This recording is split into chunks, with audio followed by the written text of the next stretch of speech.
Hello, everybody. It's your old friends at Monday Madness, and welcome to the latest episode of GrapsWatch, the podcast about the very unprofessional world of professional wrestling. We're a little bit late with our Summerslam debrief, but we're going to do one anyway, because now we have an idea of where everyone is going after the biggest party of the summer, as per the tagline. We're going to be discussing how the match cards played out, what was the highlights and lowlights of the overall weekend, and where it leads both shows, like Smackdown obviously with a very busy main event scene, Raw with a very Bloodline oriented scene, so and of course we have a women's division that's at two different levels of ignition on both shows, so we're going to be discussing that along with many other things happening from the SummerSlam fallout. We obviously have our usual segments of TopGraps and our dalliances into the Mirror WWE Universe, with an offering of an NXT pay-per-view and the Mirror Universe SummerSlam to negotiate with.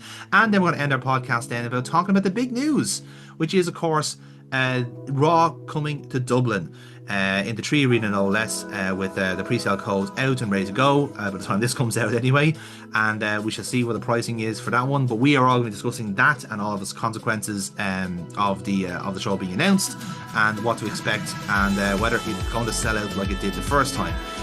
All that and more on this episode of GrapsWatch.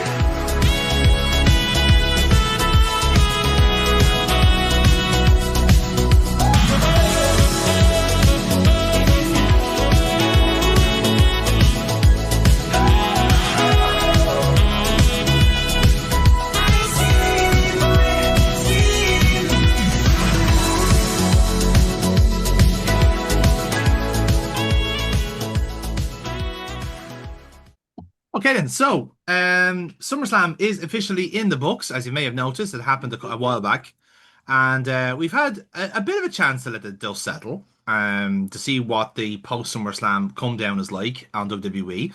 To their credit, they have actually tried to keep the momentum going and progress storylines to a certain degree. Not for everybody, obviously. Unfortunately, if you're someone like Lyra Valkyria, hey, main event is looking nice this time of year. But if you were on the SummerSlam card, you have at least some level of consequence to your career, and so it looks like everyone's shaping up then for Money in the Bank and SummerSlam, or Survivor Series, I should say, coming up in a couple of months' time. But Aaron, me and you did watch SummerSlam in its entirety, both nights. One from the comfort of our own home, and one absolutely off our tits in a bar with like-minded people. Well, I watched half of it. You watch half of it, yeah. So, so what would you say has been the biggest takeaway from SummerSlam for you? From the two nights, what's been the biggest takeaway for you? Over Femi winning the Hell in a Cell match. Yeah. Okay. So and That formally was retiring Lesnar. possibly. Yeah, I don't believe that either. I like that both of you are in the same kind of mindset. Like, yeah, that's not. I'm not saying that was a bad thing either. By the way, I I don't think it's going to be over. I think who's going to retire is going to be Walter. But whatever. Yeah, it really has to be Gunter. Yeah, it's a no-brainer. Yeah, Gunter. I still call him Walter. I hate being that guy. We had this conversation last week. Like, Gunter has absolutely no spice to him, but Walter does. We were discussing this last week. Yeah, it does, doesn't it? Yeah. Yeah, I suppose it is the biggest headline, and perhaps the most inevitable as well. Like, I think we all kind of knew going in that was going to be the biggest kind of the biggest eye catcher in a sense, and I suppose it's only right that it was the main event than the first night. I thought it was a bit tame for a Hell in a Cell match, personally. I think they I don't know whether that was just expectations being redrawn after the Drew and Cody, or the Drew and Punk Hell in a Cell, which was a lot more violent and a lot more emotionally manipulating than Hell in a Cell's gone by. Do you know what it was? It's four different wrestlers, two different types of matches for both matches. Yeah. Whereas the Punk and Drew one was more of a blow off to a massive fight that needed to be stuck in a cage. Like, you could have had the exact same match in a steel cage. Yeah. In a sense, right? Whereas the Oba and Lesnar one was two rabid animals in a cage. And a steel cage probably wouldn't have kept them in it, because if they had done some of those moves in a steel cage, they would have broken the steel cage. Where Hell in a Cell is a much more imposing structure. That's the type of match you need in a Hell in a Cell. I think the other thing as well that caught my eye in the biggest talking point, so we'll go to night two as well, is the fact that Dominic Mysterio looks like he would rather be fucking anywhere else other than WWE right now. we were only remarking on that ourselves. Like I'd never seen someone just so disenfranchised in like it's quite incredible that there are two Dominic Mysterios going around at the moment. There's one Yeah, in WWE that is like chronically depressed because he's in a Judgment Day storyline that's going nowhere and jobbing out to Danhausen in a comedy match when really Dominic really should excel in a comedy environment because he yeah. is the type of character that should. And then compare him to AAA, where he is like treated like a god, and my God, does he ever enjoy the attention and the buzz and the love that and the He heat that loves he's it. getting down there.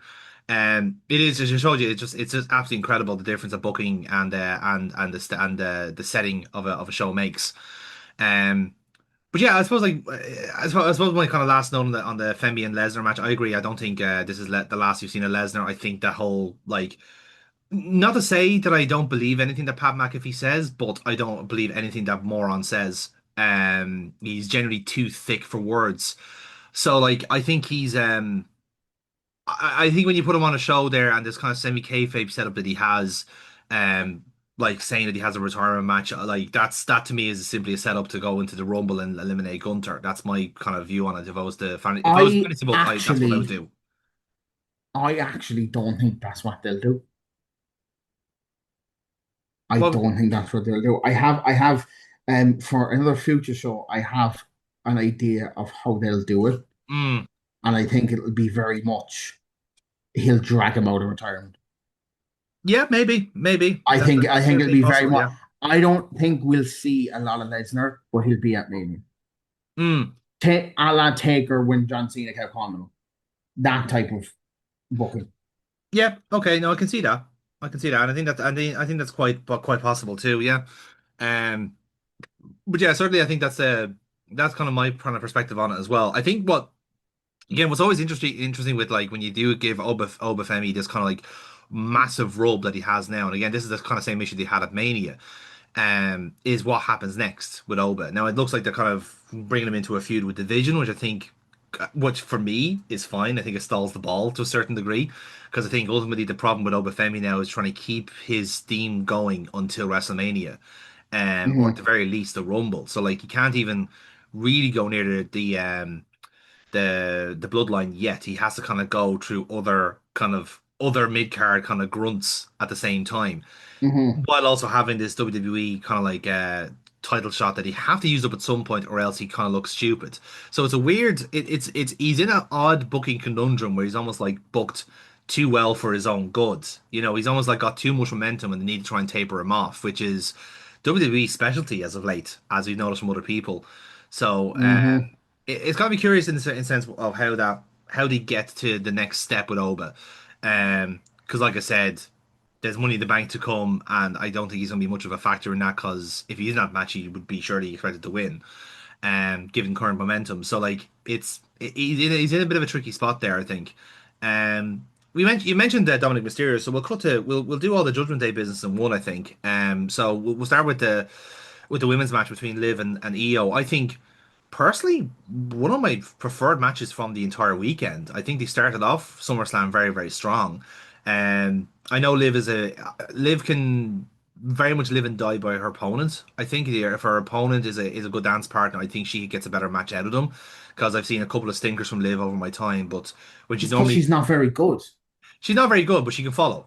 That's the one thing at the very least. She has enough she have enough Yeah. moves that she can do. She's enough character work that she can do to get through a match in a sense, and it does help if you have someone that sells for her. To Io's credit, she does.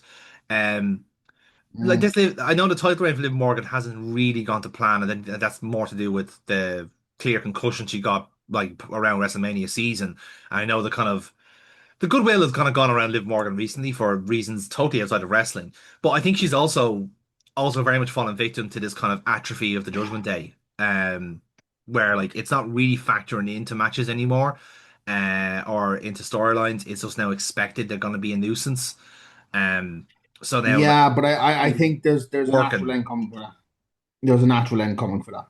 I I think we feel can only like hope it's because I think like we said the same last year and it's still a no, continuing. So it's gotten to the point where the Judgment Day is very much kind of like very clearly at its end. It just needs mm, kind of a stamp to end it, and I think that stamp is going to be Roxanne being the one that turns It would and be certainly takes interesting her what they back. do with her in terms of like booking intentions because you've still got Liv as a women's champion, you've got Raquel as the intercontinental champion, so it's there's a temptation there, I would say, on a booking standpoint, to do something with the Money in the Bank briefcase. But I think there's better people out there to take that briefcase and to do something with it. Mm, Like the fact that like Becky seems to be kind of naturally set up now to be Liv's opponent, that would suggest to me that maybe that's the way to go. Maybe to go for Becky with the briefcase for a while, um, and potentially just be not necessarily like an immediate nuisance, but just kind of lingering and kind of winding her up and stuff like that. It seems like something that would be Becky with a keeping for her. briefcase. Becky with a briefcase, tormenting Liv, just like staying around and just doing what they used to do with the briefcase, which Hmm. is any champion that was around, you had the briefcase all behind them going, nah, Yeah, I want to. I could, but I won't.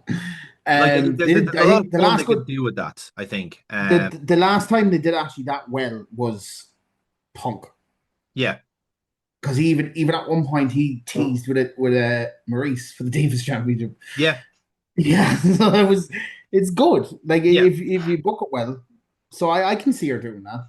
Yeah, I think that'd be good. it's just interesting in the sense where like I think Liv's issue in the sense is that like again I know we've had this conversation about the women's scene just being genuinely quite suppressed in WWE at the minute.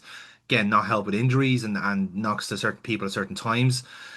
SmackDown's kind of got the shot in the arm that it kind of needed on night two, but night one I think that WWE will probably be internally quite happy with Liv Morgan as the women's champion because by their metrics, she's pretty much the biggest kind of draw they have Yeah. between all the music and all the other bits and pieces that she's doing, and the acting stuff and whatever, being like kind of a more of an actual superstar than wrestler. And Mm. like she's getting herself out there, and she's more of a kind of she has the more crossover appeal than most people do on the roster. I think that's also what's kind of fucked them over with the booking is that like they now have to book her strong, and I think that's in of itself can be a bit of a risk. Um, because like I said, like the Yes. more you show of her, the more chances there are that something's gonna go wrong, you know? Hmm. Um, where Yeah. Stephanie falls in this category on Raw as well, I think is interesting because naturally, a bit of a stop momentum there. She's naturally going to be kind of presumably in the conversation for a match again as well with Liv. So it's that's a kind of curious kind of conundrum for me there as well. To be fair, the women's scene in on Raw is actually very good because there's a Mm, lot of different avenues you can go around. It doesn't seem as stale. The SmackDown one is a little bit different, but still has a bit of something there. But I we'll think it's cross that bridge they're when we get divided there. well enough. I think it's that kind of thing where like I think you just need to establish who goes first. And I Yeah. think a lot of the cards kind of fall into place after that. Um, like we were talking like I think we were discussing like kind of other promotions on a previous podcast where like there's so many like there's like a bloated middle card and there's like nothing here. No, there's no one else that's really kind of standing out. So really just it Hmm. requires someone to go first and then you can kind of establish a kind of pecking order from there. And again that helps build up the champion then because I think Liv does like it's been a long title reign, but not necessarily that worthwhile. It hasn't really been doing anything, Oh no. you know. No, it suffered from the fact that she was injured and Vaquer got injured at the exact same time. Yeah. And they just didn't have anything for it. Which is Mm. a shame because there's enough other women on the Raw women's what's just the women's wrestling WWE at the moment. Mm. Keep talking there when I get this. Yeah. No, I see what you mean. In a sense, there are people there. You can switch them over. Like, I think it's also like the fact that like Bailey being locked into the kind of the tag team division. I think was a big loss from just a singular kind of division in that sense. So that probably didn't help matters as Like well. what they have at the moment is on the Raw women's roster, technically they still have Asuka. But she's They gone now. have In fairness, Bailey. yeah, I think she's you know what? I just think he's retired. I yeah, think she's just too old. She's mm, kind of done. Still could have been nice though to have her as at least something to hold her over for a while. yeah, To have her have a storyline win over Oscar would have been add legitimacy to her reign. yeah. But you have Bailey, who, as you said, again, stuck in the tag team division, but again, she's there. Mm. I don't know for how much longer, but she's there. Um, Becky Lynch, who's now finally going into it. Granted, Ivy Nile, she's not anywhere near that. She's not even good enough at the moment or over enough to be the kind of little champion, no mind the world champion. Um, you have Io Sky, which got a good match out of her. Lyra Valkyria, who's in the Bailey thing at the moment. Yeah. Maxine Dupree, which I feel like you could have probably given her a match. I think people would have went with that. Would have Mm. been a great way of getting her over heel. Naomi, but she's pregnant, so ignore that. And same with Bianca, Natalia, if you're. the same with Bianca is actually SmackDown. She's not. She's technically on the Oh, I see. Raw Okay. women's roster. Yeah. Yeah. So Natalia, which again would have been another fun thing to do for a month. I feel like that would have been a good way of legitimizing her reign. Mm. You have Raquel Rodriguez. She's obviously in the tag team. That's not going to happen. Roxanne Perez, I feel like is a bona fide match. Depending on how you want to do it, I think she might win the women's rumble next year. Interesting. Sol Rocca, again, she's fine. It would have been fine to have like again one match and Stephanie Vaquer. Look, there's something there, but it's just it's like she got injured and Vaquer got injured, so they were just like, oh, I don't know what to do anymore. Yeah. Oh well, keep the belt there for a couple of months. You'll be fine. We'll get to the Summerslam and something. Yeah. Be fine. It's quite Which interesting in the sense they took the different they kind of bit the bullet on the SmackDown side and said, look, we need to get a champion because I think they probably got fair warned that the Ripley injury was going to be a lot worse than they thought. And it yeah, was the right decision. They needed to do something with that title because like just having two women's championship being fallow for an X amount of time this year is not a good look. People start asking questions, no, you know. yeah, people will start asking questions. Yeah, Mm. that's they had to do something with it. But we'll talk about night two when we get there. But Yeah, I'm indeed, yeah. very happy with that decision. Yeah. So yeah, what's up with Dom then? So like the I think that on our SummerSlam preview, we were very much of the agreement that kind of Danhausen had jumped the shark to a certain degree, with the spot with Joe Hendry, and how it seemed that kind of both comedy acts were kind of dragging each other down. Like with the Danhausen aspect of it, like I don't like usually when you kind of get dragged into the comment kind of as it were comedy division like this, if you're say someone like Dominic Mysterio, it's normally good for you to a certain degree because you normally get out of it very quickly. Like it's a little dalliance, it's a little escapism there. It's a little bit of a palate cleanser. I think what's really hurting Mysterio in a particular sense is again the Judgment Day just being a kind of a booking anchor for him. That like I think he could be a genuinely good mid card heel now if he wasn't just stuck in the faction. I think there's this odd distinction now in WWE where like if you're part of a tag team or a faction, you're almost exempt from the actual belts. There's not as much in the women's kind of side. Yeah, Like, they're obviously establishing Raquel as a threat to live, but on the men's side, you don't really see that. Like there's no possibility that anyone in the bloodline is going to go for the Intercontinental title. Maybe there is. Maybe they will start building up a feud now with Chad. I don't see that happening with Dom. Like, is there any chance of him going for the Intercontinental title to do a two belts thing along with the AAA?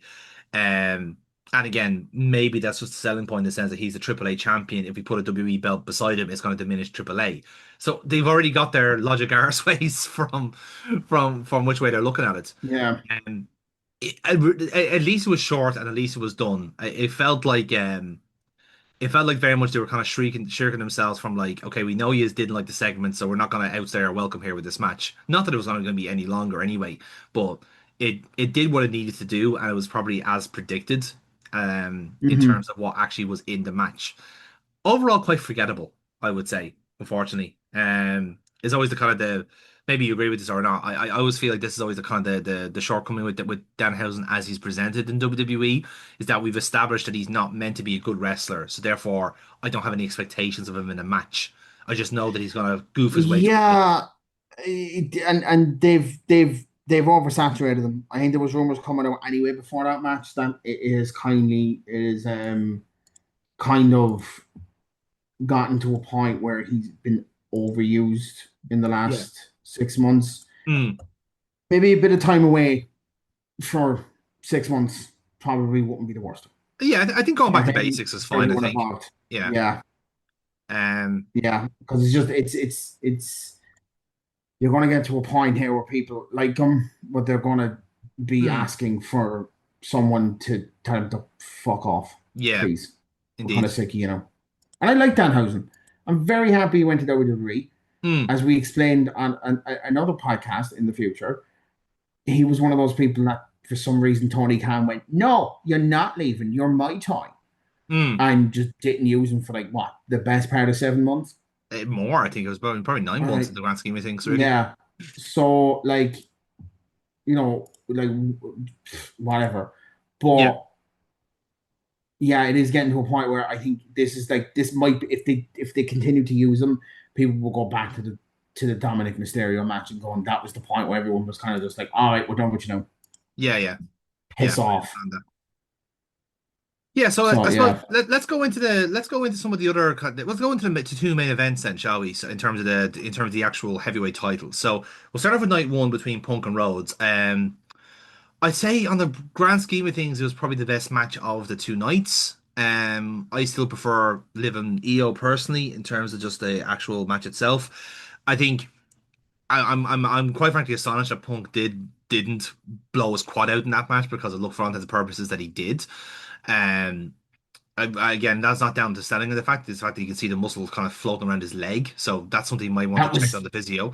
it. Uh, It was so much fun when we were watching it yeah, because it was getting to a point where it was just like clearly he was just like, I am getting my shit in, yeah, and none of you fuckers are stopping me.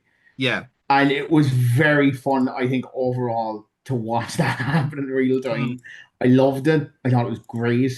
It's two fucking phenomenal wrestlers, phenomenal workers, yeah. putting on a main event match at the second biggest show of the year, Mm, and they blew it out of the park. And it set up an earlier events in the show, mm. which we will talk about, set up the main event scene and everything else. Lovely for Yes, it did. SmackDown. They've It did got some indeed. very Yeah. good main event matches coming up. Mm. Yeah, well, I suppose this is actually a good opportunity to talk about them because now that we've established and obviously like we've kind of said well ahead of time that this is a kind of a primer for their presumably kind of like rematch at WrestleMania because I think that makes a certain degree of sense and I think there'll be quite an appetite for Mhm. this match to go again with maybe some extra stakes or a change in dynamic between the two perhaps. But I'd say the match we were hoping to get between Gunter and or between Balor and Sammy ended up being a fatal four way with Gunter added in and Owens then as Kevin Owens as a surprise return. Certainly not what we were expecting, but certainly a welcome change to a welcome return as well because as I said, it was that kind of thing where you're starting to miss him after a while. Um, we also had Randy, of course, interfere in the match between Punk and Rhodes as well. So that's technically two returns on what is a pretty fucking busy SmackDown roster. Very They top did heavy two on return. stars. They did with the two returns so naturally and so well that it Mm, didn't feel like they were shoehorned in, and it set up a natural progression of the main event scene. yeah, Um, Owens coming back might be one of my favorite wrestling moments of the last like 5 years because I didn't expect him to come back. mm, They set it up so nice because everyone was just like, oh, I think it was like a collective, just like, oh, Walter's in here. Well, we know how this is fucking ending. And yeah, he yeah, was just yeah, like, yeah, nope, it's a fatal four way. Oh, fuck, it's Kevin Owens. Oh my God. It would have been the last time the whole night when my head wasn't fucking rattled over yeah. people and their music. Yes. Um, Who could we possibly be but talking about there? I'll let you figure that out down yeah, we'll below. have to figure that one out. Yeah, Yeah. yeah. But no, that was it was so shocking to watch him walk out Mm, and a collective just like, oh, he's back. Oh, this is lovely. It was it was such a good one because no one expected. There was rumors coming around for the last couple of weeks that he kind of was actually done. Sorry, yeah. that he was actually coming back. It was just a matter of when, not if. So people were kind of expecting it soon anyway, but to get it that quick was just so it was like a collective. There wasn't a single person who's a wrestling fan on planet Earth that didn't Mm, sit there and probably go, "Fucking thank God," yeah. because everyone was kind of worried that he wouldn't come back, and it would have been a fucking shame if he didn't. Mm. Then again, his last match before he came back was that ladder match against Cody Rhodes. So I mean, if you're gonna bow out, that's probably the best way you could have bowed out. But It, no, it, it's just it was reminiscent to me about of the Edge return at the Rumble, where I think there was yes, like a little bit of a remark. There was a little bit of a rumble going around that maybe Edge had been cleared, and there was a thing where it was a rumble enough for it to be like a slight possibility. And again, the way they kind of made it work was that like okay, not only would he come back, but he also came back in the middle of the rumble. Like yeah, again, people always expect number which was 30 to even be a better. surprise. Yeah, Yeah, he throws came it off. back right in the middle, and it was like I think I remember sitting down and going, "Oh my fucking god, that is definitely." He was like, "Oh shit, Yeah, he's back. He's like 16. Okay." yeah, My brain is not really equipped to deal with like a massive return at 16. yeah. It's a massive return at 1, 2, or 30. But that's just it. Like that by all logic, that is like in the most kayfabe thing of all. Like a random number makes the most sense. Like you should, if you're getting a surprise return, you should not be entitled to the number 30. The number 30 should be the Mm, most lucrative number there. Like there should be people fighting for number 30 on the go home of to a rumble, in my opinion. Like it yeah, should be if you're playing the numbers and you're going like, hang on, why would I want to waste another hour when I could literally get into the rumble now and know that you have this all kind of this like kind of internal logic of where it doesn't actually yeah, uh work whatever. But that's just it. Like if you're gonna be surprised, you should take whatever spot is going. So even if it's like number four, number seven, or like a number that's never won before, you should absolutely take that. And that's mhm. that's a separate point in the sense. But now that we have between the bells and whistles, we have Cody retaining, we have Punk retaining, we have Owens. Now is the number one contender, and they have a lovely bit of heat, a lovely bit of spice to the two of them. It seems to be the perfect platform for Punk to maybe turn heel. Because Warby Tide, like how dare Kevin Owens turn heel when we just fallen back in love with him. Um, but this goes back, Yeah, yeah, Punk did come out as well and say he doesn't think he can turn heel because people won't cheer him. I think this is the one time that people probably would do. yeah, because of the goodwill to Kevin. I Yeah, think perhaps a very well played card there. Um, But we said it before. We said now that like SmackDown has this incredible main event scene now with what looks to be kind of 8 players in the mixture there. You've got like Punk, Rhodes, Owens, Balor, Gunther, and Sammy. You've got Randy floating about as well, and then maybe now that he's dropped the US title, possibly Trick Williams knocking on the door as well. So that yeah, is a Trick William. serious Yeah, amount of they've people got a there. really, really, really good main event and not a fucking bloodline to be seen amongst all of it that they might fall into. It's lovely. It's And bear in mind, so good. we still have a Drew McIntyre to come back to as well. So like, there's still Yeah, that yeah. like that's still an equivalent there as well. So you've already got take Trick out of get Trick out of the equation. You got 8 people there that are all gonna be paired up. Like that is like SmackDown could put on a pay-per-view just by themselves with those 8 people. Mm, Which is quite incredible in that sense. Um, in a way, it's an embarrassment of riches, and it kind of also shows how skint Raw is in terms of main event stars. As I said, it's bloodline and not non-bloodline. Um, in that mm. respect, I don't again. Well, they've got Solo Sikoa up there, and whoever decided to turn him face, give him a raise. Yeah, And that's fucking brilliant. That promo during the week with the whole the shot thing and him mm, ducking down, going, "Is everyone okay in the back?" That was fucking hilarious. He's got all the charisma. So it's not out of all the people that come from the bloodline, he's the one that has got the charisma like The Rock more than anyone. yeah, oh yeah. It's He's quite got Rock remarkable where levels once he was charisma. allowed to do to kind of to go off the cuff, it's actually unbelievable how much personality he's actually shown. He's Exceptional. so fucking good, and I don't. It's not that I didn't think he had it in him because there was some moments where he was with the bloodline where it's like, oh, he's got a bit of something here, Yeah. but this is a whole other level of Mm. someone who has taken the ball and ran with it and has gone. I'm going to be kind of a goofy motherfucker with this, but he could still probably kill you. Yeah, yeah. Like that's the best thing about him. Like obviously he could. kill anyone. We know what he's capable of, but at the same time, it's like, God, it's fun to watch him actually flex his comedy muscles, and it's a Be breath of fresh entertaining air as because I well. think he Like got that's the key part of yeah, it. he got a little bit stagnant there for a bit as a heel. Yeah. He kind of needed that switch up anyway, Mm. but the switch that he's had has worked so fucking well. Again, Yeah. for a future podcast, I have ideas. More in the story as we I get it. have, yeah, I Yeah. have ideas. But yeah, like he's fucking class. Mm. It's been a stroke of genius. Um, I did like the fact that even though he is a bit of a goofy face on Raw, he did do. He's planted some seeds already Mm. in Jay's mind for a future kind of break. A breakaway, yeah. Yeah, and yeah, so the Raw main event scene might actually work itself out soon. I Yeah. hope. I think the Raw scene is brewing in that respect, but I think again it's also the fact that like, it's going to take so long for it to kind of come to something good, and then it's clearly to the end of yet another Bloodline War Games match, which I think genuinely is the only reason War Games is around is so that Roman Reigns gets his like payday every November. You know that fucking time that Yeah, Thanksgiving is bravo. not going to pay for itself. In fairness, like that's I'm being very cynical here because I'm so jaded with anything Roman Reigns shapes. To the extent that I didn't really enjoy the main event between him and Seth Rollins.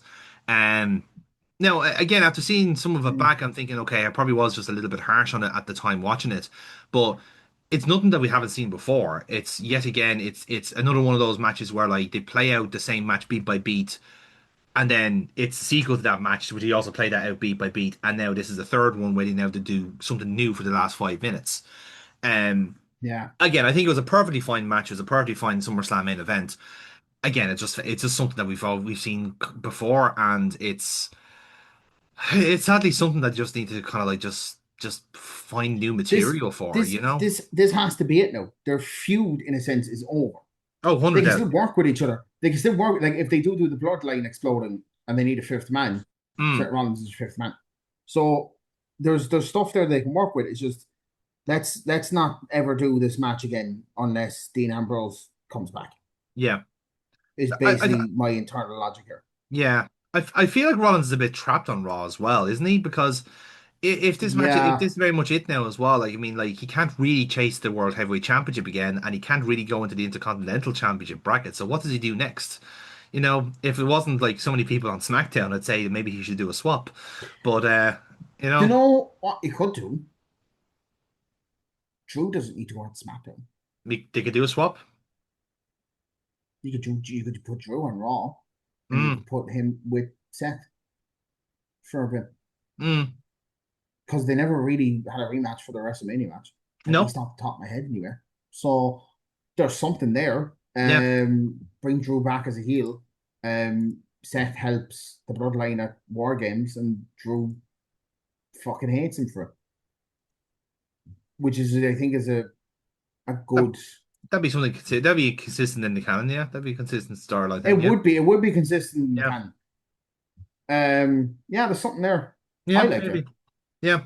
Then again, Um, I think all my ideas are amazing. So Self praise is no praise, Aaron, as you well know yourself.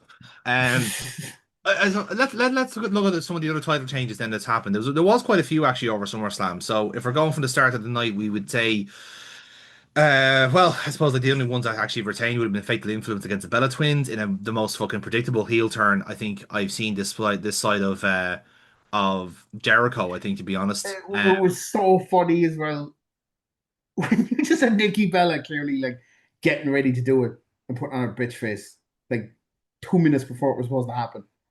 Like you're bad at this, aren't you? Not really good. I do believe she wrecked her shoulder I think during the match so she couldn't actually commit to the beatdown so she just had to sit there and stand there and No, scowl. no, no, it wasn't that. It was before the beatdown happens. Yeah, She stands there for like 2 minutes going. It's yeah. like you okay, we know what's going to happen. You could at least like pretend you care for at least 30 seconds. It would be helpful anyway. Yeah. It would be helpful for the fucking spot. Mm, Shite wrestlers. Jesus yeah. Christ. Can I also say, by the way, Fatal Influence, I'm glad to see a proper good tag team in the women's division for a change. Yeah. Because I kind of fell out of the NXT a while ago, so I haven't really seen what this team is about in a sense. And again, you see names and I go, I have no idea really what these girls are about. I haven't actually seen that much work of them. So this is my first time really kind of seeing them in action, and I'm thinking, do you know what? Three very distinctive people wrestling in different styles, all working as a good team. And they've got a good character, they've got a good look, got good music. This works. Like, this is actually a genuinely good Mhm. tag team. And when you find out that they're not only a good tag team, but also in the women's division, that I think have not had a good tag team in very recent memory, is genuinely refreshing change of pace. And I think that's like it will require a genuinely good outfit to take them down. And I think that's the way it should be. You know, that they are the sort of tag team that you can build a division around. And it's a shame they sacked all the tag teams in the men's side because that sort of logic actually works really well. You should try that sometime. Yeah. You They know, they did kind of like, yeah, there's how much do they have left in the men's tag team? I don't think they fucking have anyone left. they really don't. I was only actually looking at the teams there recently, and this is according to our friends at the Smackdown Hotel. So they take this with a grain of salt in a sense. So your tag teams that would be current on Raw would be, of course, the Bloodline. If you count them, they're more of a faction. Mhm. The Alpha Academy, American Made, again, not necessarily active in that respect. The Judgment Day, of course, also a faction. You technically do have the Latino World Order, although they're more based in AAA now at this stage. So all they would have left then are the Street Profits, who are of course unavailable for the moment, and then the team of Rusev and Ethan Page, and Fuck of course off, that's not a tag team, is Division it? as well. But of course, the I'm majority sorry. of them were Whoa, fucking whoa, injured. whoa, So whoa. Row 7, Ethan Page. The fuck happened there? I don't know. I think they might have got mixed up with my universe mode. I'm not too sure there, but Jesus Christ, yeah, certainly a tag team.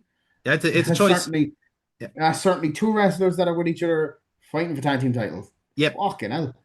But that's just it. Like that's the sort of kind of situation they're in, where they didn't want to give contracts to actual tag team wrestlers, but just make two single stars that being used as a tag team, which is a very capitalist way of seeing things. I can't deny the logic. I can see why they look that way, but this is also WWE's kind of like point to try and convince TKO otherwise that this is a good idea, that you do actually need teams to make a division, and it's okay to pay two people for the price of one. That is fine. Like, there's no rule against that. But again, that's that. How do you talk? How do you speak to a capitalist about spending more money? You know, it's like it's not in their way. You want to make more. They want to make them more money, Mm. not give it away. It's not a charity, you know. So the majority of the title changes did happen on night two. So if we started off with the US title changing hands, the discount That price was Baron shocking. Corbin. I That was think shocking. I didn't expect that at all yet because he just got a new belt. mm, I suppose that's part of the trick, in if you pardon the pun. But I think I mean broadly speaking, You should feel bad for I don't really. I think that. I think broadly speaking, like the Baron Corbin thing, like I'm not sold on it. I'm not really particularly keen on it. I think that serves more of an end to release Trick Williams to move further up the field, because he's clearly got something going there. And in order for him to progress, he needs to have bigger dance partners. In a sense, he does need to go up against a Sami Zayn, or a Gunter, or a Cody Rhodes, or something along those lines. I think he just like it's at that point now where he's got clearly a lot of cross, like it helps when you have like a rapper in your corner in a sense. But now that you actually have something there, you have to kind of press the trigger at the right time. Baron Corbin was there, he was available, and as I said, like this, like he might be a decent platform now for a solid United States title run. Because at least Mhm. with Corbin, he has had the ability to just to wear a hat and and be a gimmick. So if he wants to do something with that US title, he can. Um, and again, the mid card on SmackDown is okay. I'd say again, it's not obviously as bloated as the main event scene, but there are people there he can go up against, the likes of Ricky Saints, maybe Royce Keys when he falls down a little bit. Matt Cardona's there as well, so like there's a couple of people there that he The can play Rice with. the Rice Keys one. You know that, yeah. Well, I suppose like that's also from attached to the tag team stuff there as well. So eventually he'll be kind of involved in the in a single scene at some point, rather than just kind of being like LA Knight's mate for a while. But yeah, even the Rice Keys thing just is weird. It's like ever since that story came out that he's not the age that he said he was, it's kind of, I don't know. It's weird. It's like they wanted him and then they have him, and it's like, okay, Mm, right, this is odd. I don't know. It doesn't. It seems like they signed him for the sake of signing him, and I have no idea what's done. But I think he suffered from the over coming at oh being the yeah, star that he is. yeah. But no, I So I think think that's that's the what fair the assessment. Yeah. yeah. The other mid-card belt then obviously saw Chad Gable defeat Penta for the Intercontinental title, which was a fairly predictable match, but I think it was the story. It was a good story end for Chad Gable, and now it's very much a case of what happens next with him on the roster now. With I'm happy he finally got the IC belt, though.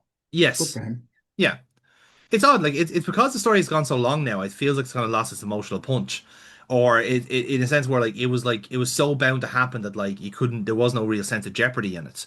Um, Maybe that's me just being a bit cynical and kind of seeing this story being played out so much. But I think knowing that like the in a way, I don't think anything can really live up to the El Grande Americano match anymore. So like anything that Chad does has to kind of try and scale No, that. yeah, You but know?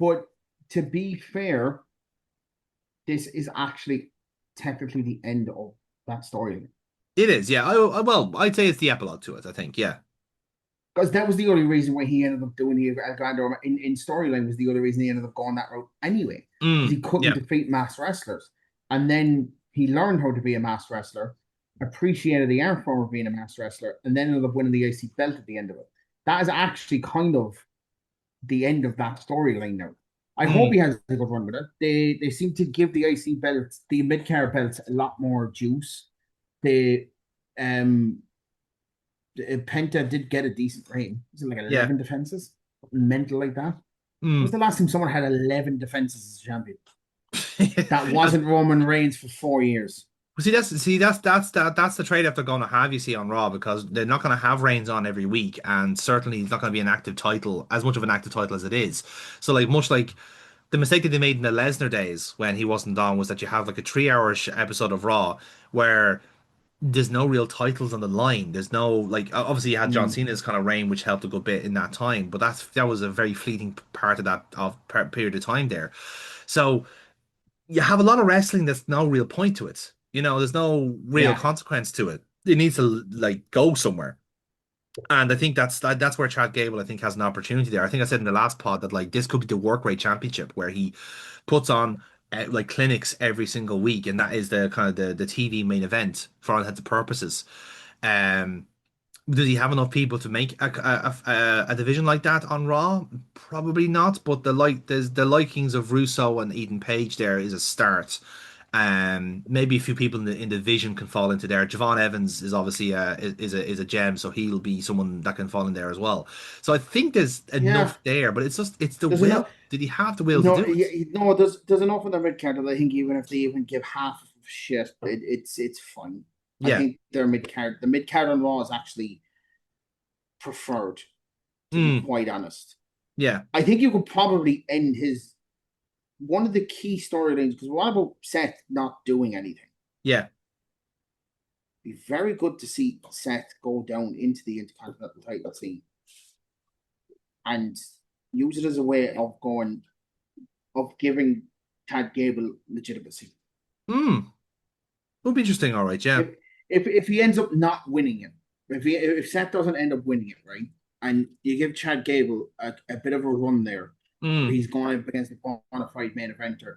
If he ends up does coming out of it looking better, you have potentially another upper mid carder on your hands Yeah. that might never win the big one, but could definitely go in there once every so often. Okay. Yeah, I mean that's entirely possible in fairness. I mean, absolutely that's very much a goer there. So yeah, I think that's a sensible one. The Mm. last title change we'll talk about then was of course the Chelsea Green becoming the now I suppose proper women's champion. Still interim for the moment, but going by Rhea Ripley's knee, I'd say she's gonna be there for a while. Um, I think it was a superb finish to the match. I think it was a very a fitting becoming of her character in a sense, where like it kind of looks like she's looked out, but it actually was like genuinely just like a good bit of playing Yeah, awesome. Like if someone like Dom Mysterio done she's that or Eddie Guerrero done that, you wouldn't bother, you wouldn't say nothing to that, you know? she's the perfect example of she'll turn anything into gold. Mm, Every time she's asked to do something, it's worked. yeah. Every single time she's been asked to do something, no matter how stupid it's been, Mm, she's naturally, whether it's going to be a long reign or not, I don't know. I think it might be because I yeah. don't think there's anyone on the women's roster right now that is good enough to be women's champion other than her. Let's say There's from been a lot of let's jade on say from SmackDown, so I think they need to like she's been too close to the title this much that she does need to kind of cool off a little bit. And it wouldn't be a yeah, fair fight she in a sense. Like if Jade took on Chelsea, that would be an annihilation. So it needs to be someone that Chelsea could reasonably beat, if that makes sense, to kind of make the title but reign a bit but more even sensible.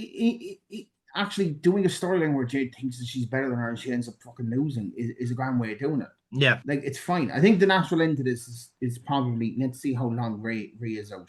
yeah. I think And that'll determine a few things, all right. yeah, that'll determine a few things, all right. But I think for Chelsea, out of all the wrestlers, it proves that if WWE gives you shite to work with Mm, and you don't look like you hate it, you will be rewarded at the end of it.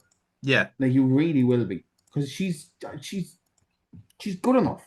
Mm, She's a good wrestler. Like this is the thing, she's a good wrestler too. She started off as Daniel Bryan's when they tried to recreate the TNA storyline. yeah. That was her debut in WWE. Mm-hmm. And she then got name recognition because she became the crazy wife thing for a bit.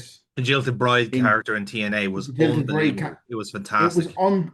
It was like, oh fuck, she's actually really fucking good. And then she did the stuff in On the Indies as um well, and Lucha Underground too. Lucha Underground, and every single time she's been asked to do something, anytime she's done something, it's been fucking phenomenal. Yeah. I was so happy when I woke up the next morning and I found out that she won the belt. I was like, Mm, yes, that makes sense. She worked her ass off. She has, every time she's done something, be it WWE or TNA or Lucha Underground, she's worked. She is the perfect person to win this belt going in to Survivor Series and possibly, depending on what way things go, yeah. into WrestleMania. Like I genuinely love her. She's phenomenal. Shame her husband isn't half as good as her, but that's another story. I mean, yeah, I mean that's unfortunately that's someone who's living on the gravy train there, I think it's fair to say. Mm. But yeah, so like that, so yeah, all of our other business then would have been Gunter beating Nick Aldis in genuinely quite a good match. I really enjoyed it. Um, it Yeah, was on I've my also kind of loved Nick Aldis wavelength for of years. wrestling, you know? When he did the NWA title match with Cody at the first ever All In show, and Mm, people were trying to shit him and saying that he was crap. It was like that. I think that was probably maybe the moment in my head. It was like, ooh, people don't know wrestling. It's just like Nick Aldis is fucking class. Nick Aldis has always been fucking class. He has been for years, and he deserved, again, much like Chelsea, deserved to have a moment on a really big stage. Good for him. It was I brilliant. think I wanted I think I said it at the time when we were watching it. I think I wanted us to end that match in thinking that Nick Aldis is wasted as SmackDown general manager, and I do believe we did reach that conclusion. Um, and again, I know that in storyline they kind of got him back into the SmackDown GM role. I don't know how long that's going to last, to be honest, because I can envision a story where I like Sammy gets under his skin again. So who knows? But I think there's a I genuine actually possibility that like Nick it would see more because of him. I like it just down to the fact that he's not a general manager that's a pussy. Yeah, Any wrestler that comes, geez, he is he's now a general manager that if any wrestler comes up to him and tries to threaten him, he could just turn around and go, I could kick your ass. Can you believe it? I can fuck you up. Yeah, Yeah. He's like it's kind of a la Kurt Angle when he was general manager for a short bit there. yeah. Um he's It's what Regal probably could have been as a GM.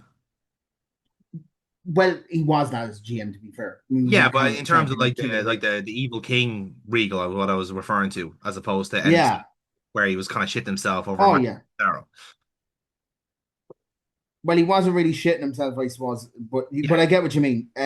Like it's you now have a bona fide fucking badass as Mm, a general manager, a legitimate wrestler as a general manager who put in a great showing against Walter. yeah. He came out to Oasis. It was lovely, Yeah. really, really, really, really good stuff.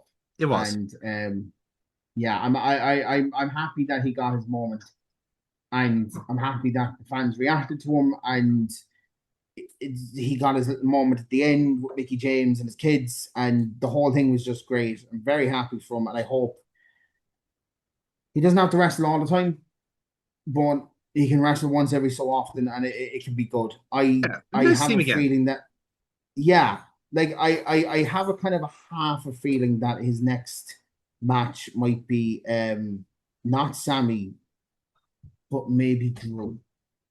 Maybe, maybe. I can They could see certainly that drum up some being history there, I'd say. yeah, there's stuff there that you can work with, all right. But yeah, he's Hmm. been doing good. Yeah, I'm happy for him. It was great. It was a nice feel good moment. yeah. And I suppose the last match we didn't cover then was also night one, which is the six man between the Bloodline and the Ludbine, as they've been calling them. And A lot fun. it goes without saying that Solo Sikoa was the star of this match. Like this is Oh yeah. the he's been on such a phenomenal run on TV. And again, just getting himself over on promos on look alone and just by just being funny. There's Yeah. no better substitution than just being funny and entertaining. Especially in this part of the card. It is very frustrating that he's now kind of go back into Bloodline, but again, I don't think the story is over in that respect. I think he's probably going to be kind of like kind of wearing it down from within, probably the same way as Jacob it will be. So it'll be intriguing to Mm, see how that goes. Again, the Bloodline is in this kind of frustrating middle ground where they're trying not to be a heel faction when they clearly are. So I just kind of want yeah. somebody to just commit to it and just turn heel.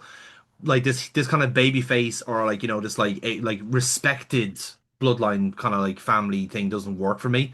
I think it just kind of it's the kind of the booking equivalent of fence sitting.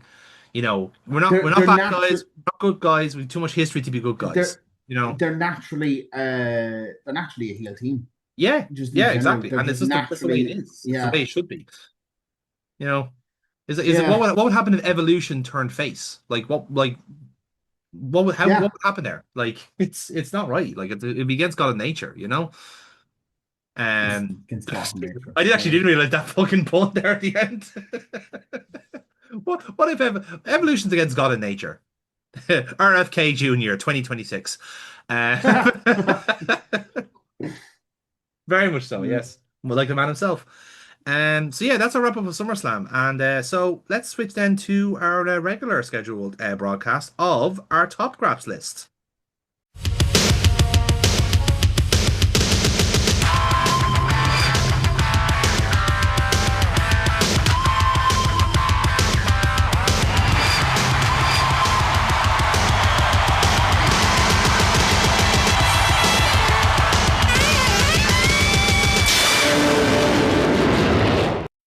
Okay then, so this is our regularly scheduled interval where we talk about the top 10 most interesting wrestlers going on at the current time of recording. Obviously we are a little bit removed now from SummerSlam, so we can see where the cards lie booking wise for a few people, and maybe that kind of decides where we think these people are going in the future, in the not too distant future. So I'll give you the top 10 as it stands right now. In ascending order, Mm. number 10, new entry in Grayson Waller after his pipe bomb mate in NXT. Number 9 then was Will Ospreay, kind of very much kind of carrying the AW torch at the moment on our list. Number 8, Solo Sikoa, followed then by El Grande Americano, simmering away there in AAA. Sami Zayn at number 6, followed by Gunter. Trick Williams just outside the top 3, where we have Roman Reigns number 3, Obafemi second, and CM Punk number 1. So obviously there's been a few changes here. So we're going to do two moves on this top graps list, seeing that it is SummerSlam and we've had some very interesting shakers and movers. Um, I think there's probably two very obvious names for me to put on this list, but I'll kind of hear what you want to or hear what you feel like are suitable candidates as well, Aaron, in this one. Um, Kevin Owens is gonna go in. Yeah, no, Kevin Owens is on my short list as well. So yeah, I think that goes without saying. Um, who else? Chelsea Green, I suppose, for winning the women's belt. Yeah, Yeah, yeah, that's Jesus who I Christ. want. This Like I this said, a nice welcome change of pace for the women's scene to this see fucking heat. someone new. This heat is absolutely fucking killing me. I think it's might be melting my brain cells. But yeah, who will? That's totally understandable. Uh, yeah, I think I do think like having someone new as a WWE champion in this day and age really does help matters. Hmm. And it's not just someone new, or it doesn't. Well, it's not even someone that hasn't had a title. It's just someone that is just like not expected to be championship material by their kind of traditional definition. So the fact that Hmm. Green has been given the opportunity to show how good she actually is, I think is a great thing to see. And I'll be so very curious to see how well this is going to go. Again, this could be a very short-lived entry on this list if we agree to it, but I'm genuinely more curious about what she's up to on SmackDown than I would be Liv on Raw, and I think that's a good place to be Yeah. as a champion, really, if you're arresting our attention. So, so that's two candidates. Have you got any other candidates anyone you've been enjoying the work of lately on here? No, that's kind of it, really. There's no one else that kind of like I suppose stands out as such, at least off the top of my head. Mm. Two of them are probably the best. Becky going against Stephanie Vaquer is probably going to be interesting. I'm curious about that one now. Obviously, yeah, that Yeah. seems to be very intriguing. Yeah, Over and Braun having a bit of a scuffle might be fun. yeah. Two big beefy men just Mm-hmm. beating the Could fuck be. out of each other. Yeah. So we have Oba on the list anyway, so I think we're going to be kind of rejigging things around. So, okay, so you've got two names to go on the list then, in Kevin Owens and Chelsea Green. So the question is now, who do we take off the list? So I think probably one of the biggest losers from the weekend has probably been Sammy, hasn't it? Really? Kind of. I No, know. mm, Well, I'm in the grand scheme, is like being completely like kind of like the spotlight being taken off him to a certain degree, not once but twice in his match against Finn. I know that's the sort of thing where like that kind of that does benefit him in a sense, the way his character is. So maybe not yeah, completely off the list, but I think he's certainly in danger, I think, for the time being. Probably, yeah. I I think we know. can make a case for El Grande Americana because while there's some excellent stuff happening in AAA, I think just because of this weekend in SummerSlam, I think El Grande will probably come back on the list when Triple Mania comes around, uh, which is in September, I think. So, or actually in October, I believe. So there's something to be said that maybe we'll see that kind of stir up again now when his match with Dom eventually rears its head. Yeah. There's Actually, it is in September. Never mind. um for all that's going on in WWE, there's also not much going on. Does that make sense? Yeah, well, I suppose like we are coming to a week after SummerSlam as well, so we know what like where Yeah. everyone is. So yeah, okay. So we know we have Owens and Chelsea going on the list anyway. So who would you like to take off the list if you had to pick? Take Grayson Waller off the list. Yeah, they didn't really kind of like do No, much they after might the do. promo, did they? To be fair, they might do something with it over time. But for Yeah, now, you got a nice little pop there. Now let's see what happens afterwards. I think is probably my logic here on that. sure, okay. Yeah, I'll sign off Um, for Grayson Waller going off the list. Yeah. yeah. And who else was on that list? Just rack it off there for me again. So we got Osprey, Sokoa, El Grande, Sammy, Gunter, Trick, Roman, Oba, and CM Punk.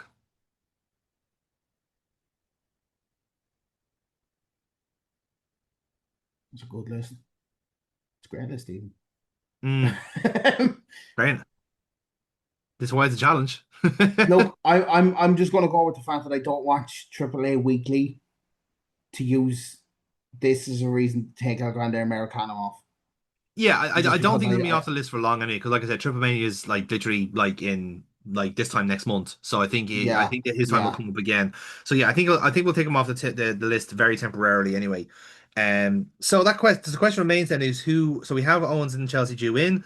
Who is top of the list? Who is the most interesting wrestler at the moment in Oh, your opinion? Owens. We're going Kevin straight away, number one. Owens, yeah. That storyline with Punk has so much fucking juice in it that you could do this for 6 months and I don't think anyone would fuck care an inch. I think by that This logic, is then like, that means Punk is second on the list, then surely. oh yeah, it's Owens one Punk second Yeah, because it's. I know you can't do what people will probably want you to do with this storyline, yeah. but considering his history with a certain tag team in a different company, Mm, this very much is like, oh my god, this is the big brother of the bully that bullied his two mates. yeah, This is it. Like this is the one that people have wanted. The Marks have wanted since he went back into WWE for just a purely just like, oh, I know what's really going on type of story. Like, yeah, yeah, yeah. um, this is so much potential, and I can be negative about it and say that oh WWE will probably fuck it up. I don't think they will. I think they'll just tell the two lads just do it and just don't go too far with it. Mm, The Bucks exist in this storyline, but they also don't exist at all. yeah, yeah, yeah. That's kind of where they are with it, and I'm really, really, really, really fucking looking forward to seeing how they Mm. actually go along with it. I do think it also ends with Owens winning the belt. Interesting. Okay, that's very interesting. Again, I'm actually looking forward to uh, seeing how it works out. Yeah, it also points to future podcasts where I have plans. yeah. And Notions, I in will fact. use I Yes, have notions and plans. So yes. that's partly why I actually think he'll end up doing it. But yeah, that's this is potential to be storyline of the year, match of the Mm. year, fucking everything of the year. Okay, all right then. World class talents, and one of them fresh. Let's not Yeah. forget that. Owens may have fucked his neck, but he has not wrestled properly in 14 months. And he's a wrestler that doesn't need a long time to get rid of the cobwebs. So, It's also, again, it's just yeah. someone that the lads haven't worked with in a while, and again, there's so many different things they can do now, and Mhm. it's there's so much to do on the SmackDown roster. It genuinely is a really really nice looking show now at the moment, Yeah. especially relative to Raw. I think they're really struck gold in that one. Um, so third on the list then. So we got a few candidates in Oba in Roman. I really want to make a case for Solo Sikoa to be honest with you. I think he Mhm. genuinely could be a good shot in the arm in this Bloodline storyline for me because like just because he's joined the Bloodline in it or really joined the Bloodline doesn't mean he's gonna enjoy it. I think he's He's actually in quite liked his newfound freedom. Um, he's in the bloodline, but I don't think he's in the bloodline. yeah, If that makes physically but sense. not mentally or emotionally. Yes, Yeah. yes, yeah, So I think that could make for a yeah. very interesting dynamic where he's almost kind of rebelling against the like little quiet malicious compliance in places. Mm. So I would like to make an argument for him being third place, but if you have other names there you want to throw your bronze medal to, by all means. I mean, obviously Oba has I retired Brock Lesnar as we as I would put I would put over there, and I would put Chelsea Green fourth, and I would put Solo Sikoa fifth. okay, That's how I would do it. okay, Just because of the fact that Oba did retire Brock in a great match, and then Chelsea won the belt. mm, The belt that has and- been long.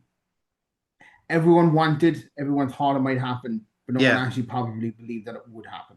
mm, So this is where I'm just like, this is where I would put her into it. So I'm kind of looking forward to it, to be honest. yep, okay then. So that then leaves then to who is left looking for a spot then. So we got Trick, Gunter, Sammy, and Will Ospreay, and Roman Reigns, waiting for spots then. So that's so the bottom six bottom five need to be decided. I would put, just to keep him on the list, because at the end of the day, it's the second biggest company, put Osprey, but keep him at 10th. Yeah, I think Because of that's the fair. fact because it's so painfully predictable of where it's going. Yeah, I think that Um, it's taking the fizz out of it a little bit, but yeah, I see what you mean. yeah. Hmm. Um, Sammy and Trick down, I presume, down Sammy nine, eight. sixth because Yeah, so no change there's there.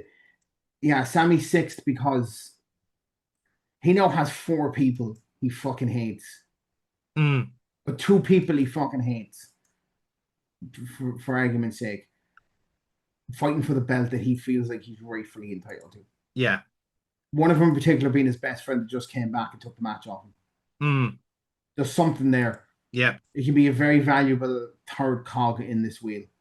I would put Trick then in seventh. Because he's more just the fact that it's very interesting where it goes. He'll probably keep doing the storyline with Baron for another little while, but I don't think he stays there long, and I think he probably has a great showing at Money in the Bank. I was going to say, I think Money in the Bank is gonna. It might very well be the key for him there if they don't have another other person in that kind of heptet of superstars that they want to put a bank to. So we have to wait and see. So then that leaves in Roman Reigns and Gunther. So 8th and 9th for those two respective, you think? Yes. Yeah. Okay then. So all change on our top graphs list here. I think only one person has kept their one person has kept their spot from the previous list. So here is the revised list after SummerSlam. In ascending order, number 10 is Will Ospreay, number 9 Gunther, number 8 Roman Reigns, number 7 Trick Williams, 6th is Sami Zayn, Solo Sikoa in 5th, Chelsea Green, new entry up to 4th, Obafemi now back down to 3rd on our list, CM Punk down to 2nd, and the new entry, top of the board, and very much the most interesting person right now in wrestling, is Kevin Owens, top of our top graps list. Can we to break from tradition, can I put one honorable mention there for funsies? You can indeed. Braun Breaker apparently getting fucking sick of Logan Paul in the back and wants to get rid of him ASAP. Oh Jesus! I mean, if that's genuine heat, then please, yes, absolutely. Yeah, that seems like apparently it's boiling over that he doesn't particularly like. Does anyone fucking like this guy? I mean, like it's. Well, I think it's more to do. My head is going when he served a purpose. Yeah. For the time being, now the vision isn't exactly fun. It had potential, but numerous things took away that potential. Yeah. Stuff beyond their control, stuff that they just did anyway, because whatever. But I think he wants to get rid, and I think it's time to get Braun away from him. Put it this way: keep the vision as a tag team with you want as a manager who can also fight with Maxine. Yeah. I think Maxine. I keep fucking forgetting her name again. If Braun, I think is a better single star at the moment. In fairness, I think there's I think Austin and Logan work together quite well as a tag team. They kind of cover both each other's deficiencies. And as Maxine as the manager, I think works really well there. But yeah, I think Braun's a square peg in that at the moment. I think he needs to. He's done with it, and I think you can kind of see that he's finished with it. The man's desperate to be a face. Desperate to be a face. So Solo Sikoa syndrome like 2 years ago. Yeah. Yeah. Exactly. Yeah. Exactly. He's kind of mentally checked out now. He's done. He wants to be a fun, maybe not a fun face like Solo Sikoa, but he does. He wants to be. He strikes me as someone who wants to be Austin to a certain degree. He wants to be the kind of the maybe even Goldberg, perhaps. That sort of explosive face, which is it's doable. In fairness, it's very very possible. So, okay then. So with that, then let's roll in then to our double dose of creative control.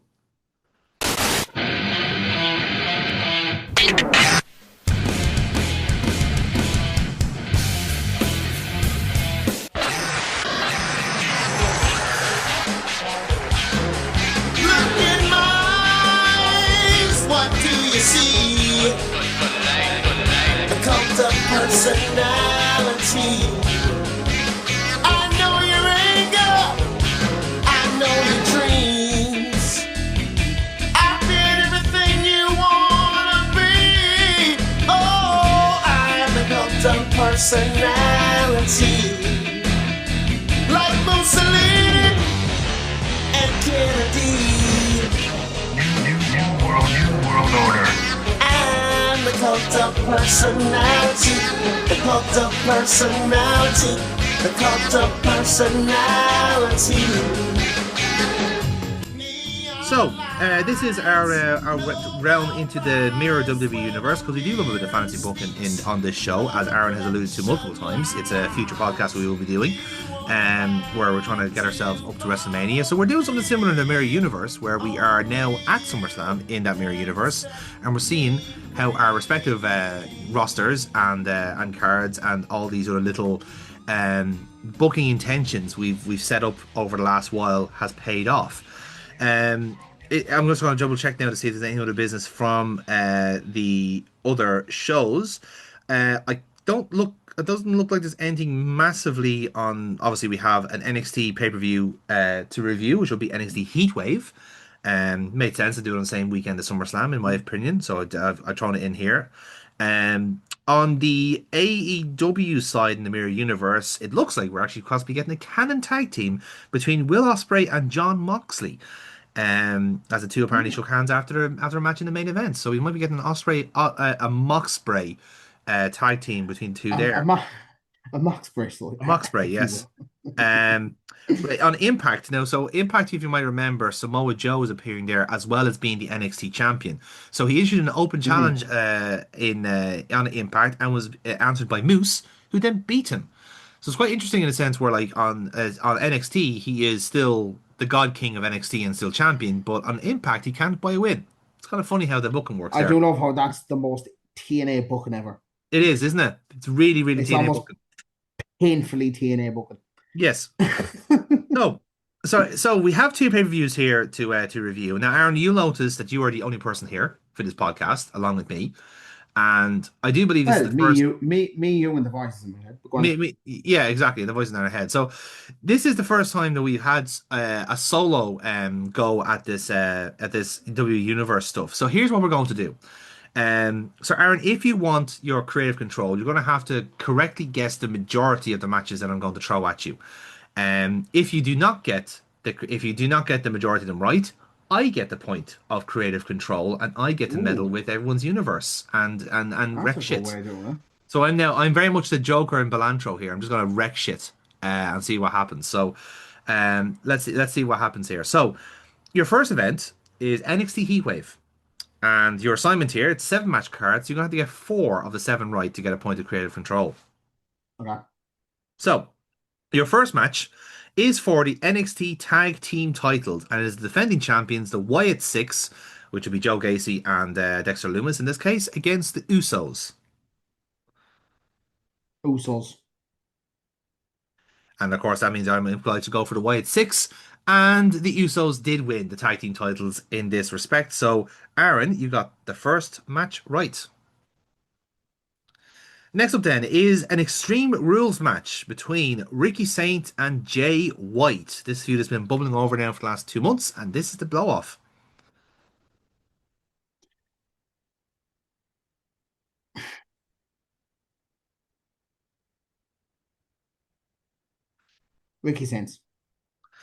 Ricky Saints lost this match. Jay White was the correct answer. Unlucky. Next up then is a 6-man tag team match between British Strong Style, in this universe is Tyler Bate, Pete Dunne and Charlie Dempsey, against a team of Gallows, Luke Gallows, Carl Anderson and Carlito. I don't know why, but I feel like Carlito really fits in with those two lads. I feel like they can do a podcast together, you know? Yeah. Go with Carlito on this. You're going to go with Carlito, Anderson and Gallows, yeah? Yeah. Okay then. British Strong Style won by countout. Hate this game. So you now have to get the next. You're still on 1 point. You've got 4 matches to go, so it's still doable. So next up then is for the NXT Women's Championship, Bayley defending against Alexa Bliss and Blake Monroe in a triple threat match. Bayley. You going for Bayley? Yep. Well, Bayley was a good answer, but unfortunately, she was not involved in the finish Blake Monroe is the new women's NXT Women's Champion. Joe, the worst thing is, my brain actually went with Blake first, and I Yeah. backed out of it because I was just like, no, it's a WWE game. They'll go with the obvious answer. And now I'm fucking like, I hate myself. Yeah. More than usual. It's ridiculous, isn't it? Okay then. So you need to be perfect now from this on out now to get your point of creative control. So your next match in the singles match, nice and vanilla, it is Roman Reigns versus Penta. Oh, Roman. He's a great. I swear to God, if I'm wrong here, I'm going to punch a wall. You going for Roman Reigns? Don't do that. I don't know. He's just like, It's really? all in the All right. delivery. I gave him the eyebrows and everything, lads. You can't see that. You're locked in now. Is it You've taken really? Roman Reigns now. That's it now. Yeah, I've taken Roman You're Reigns in now. the point Yeah, where I have to accept your first answer. yeah. You know? Okay, go on. And it's a good thing you did Go because on. you did win this match. So you got Oh, 2 points. Well fuck. done. Thank God. He's stewing in his own juices here, lads. I'm telling you. So the next match then is for the NXT North American Championship. It is Ethan Page, the defending champion, against Ilya Dragunov. Ilya. That's the correct answer. Ilya Dragunov did win the North American Championship. Now, next match, your final match, your main event, Underground Rules for the NXT World Championship between Samoa Joe and Solo Sikoa. If Samoa Joe doesn't win this, I'm never playing this game again. So that's my pick. You're going for Samoa Joe then, yeah? Yeah. Well, if I told you that a I'm gonna, Samoan won this match, how would that make you I'm feel? gonna punt. Oh, Chloe's getting the back How of my hand long there can right I now. stretch this out? The correct answer was Samoa Don't do Joe. that. You've got your Yeah, fucking point. better. You Yeah. got your point of creative control. You won it back at the end. So, Okay. Don't just heart palpitations. I'm an old man here, Jonathan. You can't be doing this to me. well, I can do this to you, in fact, and I'm going to do it again because next up is SummerSlam and it's a 9 match card. So you need to get 5 out of the 9 right here. So, first match is a consequence of our King of the Ring booking. Well, not booking in the sense we didn't have anything to do with it, but it is the Yeah, World Heavyweight Championship match between Gunther and the King of the Ring, Drew McIntyre. Drew. You're picking Drew, are you? I'm picking Drew. Yeah, Correct answer. yeah. Drew McIntyre is the new World Heavyweight Champion. And I don't think it's That'll over be, yet. It looks like we could be getting a rematch with you two, so we have to wait and see. that'll be a fun match. So, next up then, for the women's tag team titles. This is the defending champions, a team of, what I call, because we didn't have any shouts in the end for it, the Black Widows, the team of Rhea Ripley and AJ Lee versus Chelsea Green and Piper Niven. I mean, the obvious choice is the two. But yeah, it's Rhea and fucking AJ. I hate this fucking game. I really do.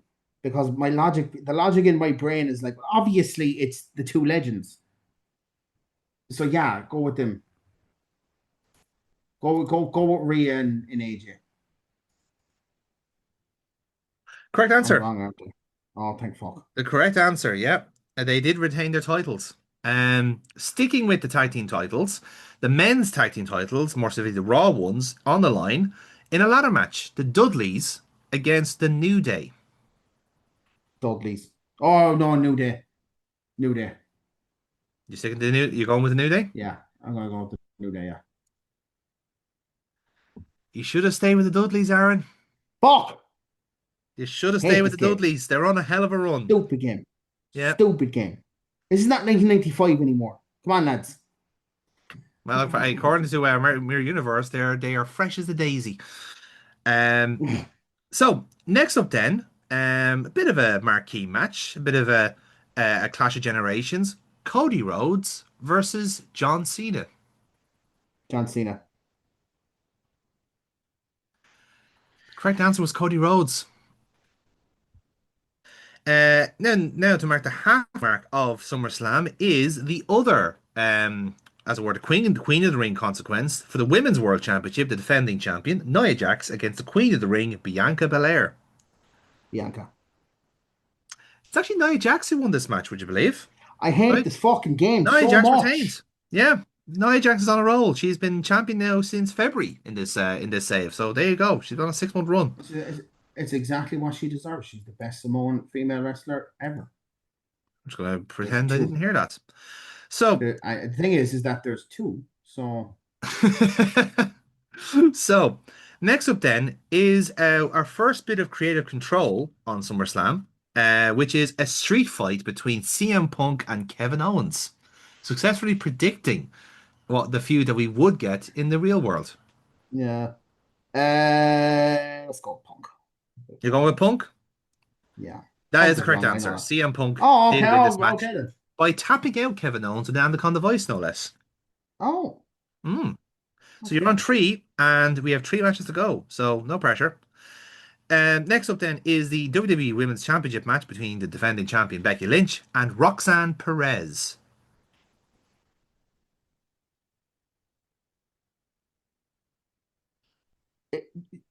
this shouldn't. I fucking hate this. Right, because of how bad my results have gone so far, picking the obvious choice, because apparently logic doesn't fucking exist in this universe, I'm gonna go with Roxanne Perez because logic tells me the game would go with Becky, but nothing's gone right for me so far, so I'm gonna go with Roxanne. Yeah, it's kind of frustrating, isn't it? Because like you feel like that should be the right answer because like playing the stats and stuff like that, and then you go the opposite way, and then you find out then Mm-hmm. the correct answer actually was Becky Lynch the whole time, and you probably should have stuck to your first answer. So Becky Lynch did retain. So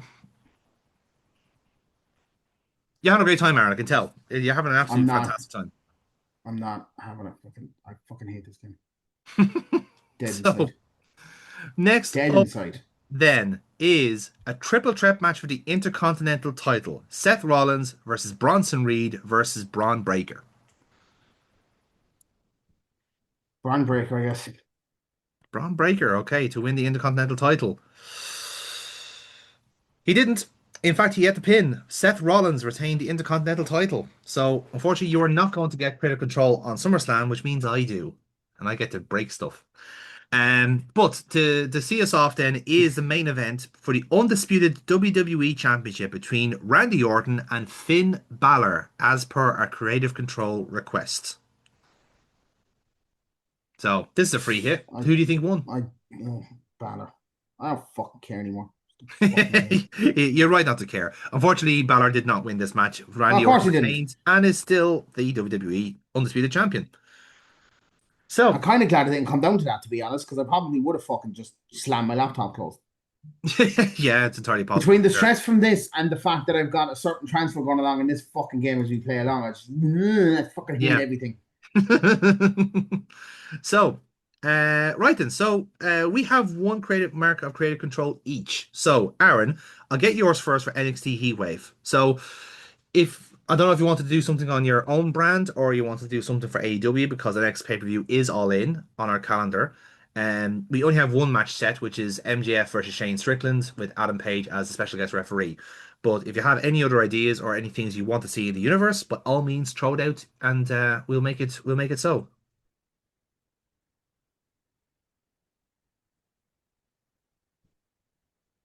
Can I make a title match? You can make a title match, yeah. You can make a feud and it'll become a title match.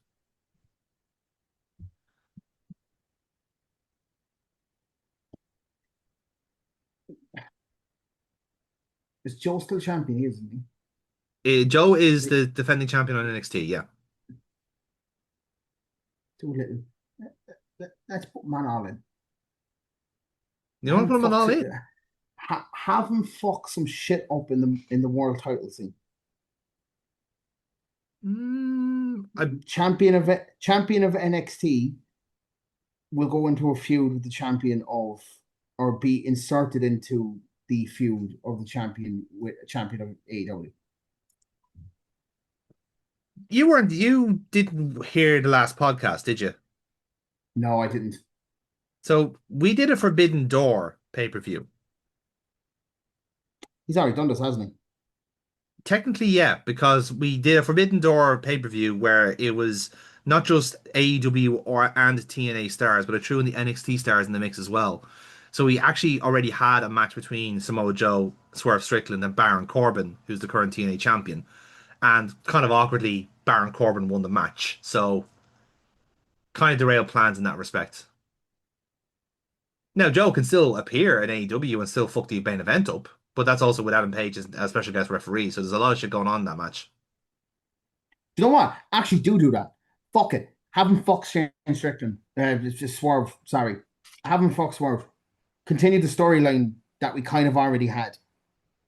Okay, so have Samoa Joe cost yeah, MJF or have Samoa Joe cost Shane Strickland the title. yeah, yeah, yeah. That actually sounds class in my head. Okay.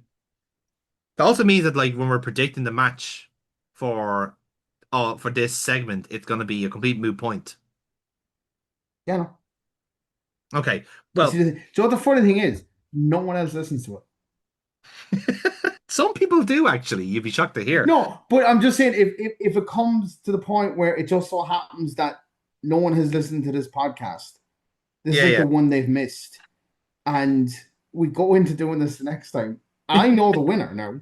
Yeah, yeah, that's true. And That's fair, yeah. it's an easy point for me. Yeah, That's fair. actually, yeah. Did you know what? This actually might be fun for me to fuck shit up. I'm enjoying the fact that I've got this now. Actually, yeah, fuck it. Yeah, go with this. All This right is then. fun. Okay. Okay. Cool. No, what I'll do is I'll have Samoa Joe attack Swerve Strickland during the match anyway.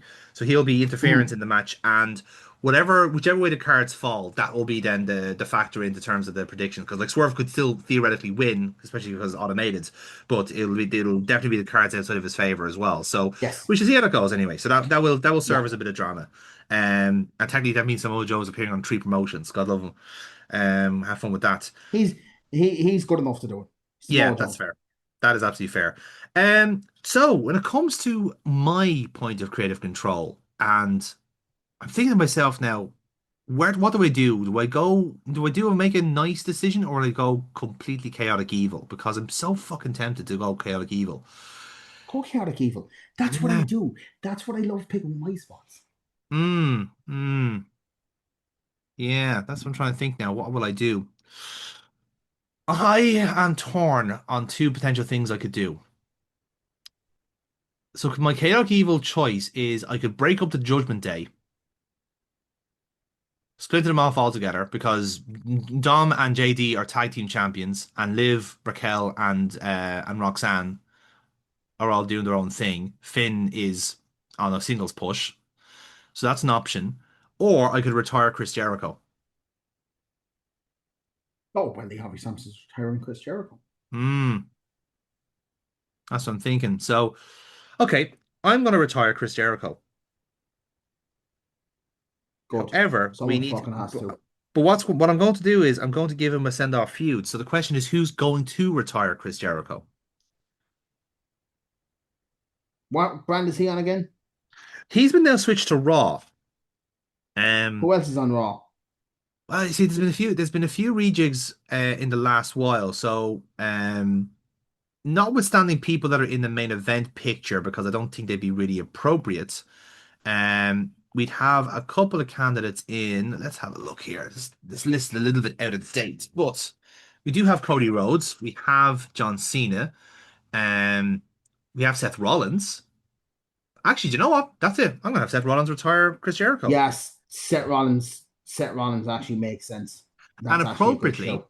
and appropriately, there's a Night of Champions feud or a pay-per-view on the way up. So I'm gonna have it happen at Night of Champions for the IC belt.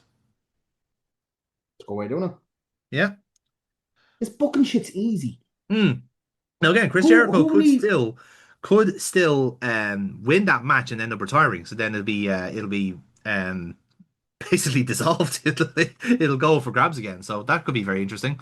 Yeah, So yeah, I'm going to retire Chris Jericho because again, I also look at it from the other side. It's like now that I've deleted the Chris Jericho character, I can download another character, and then we can talk about that when the time comes. So mm-hmm.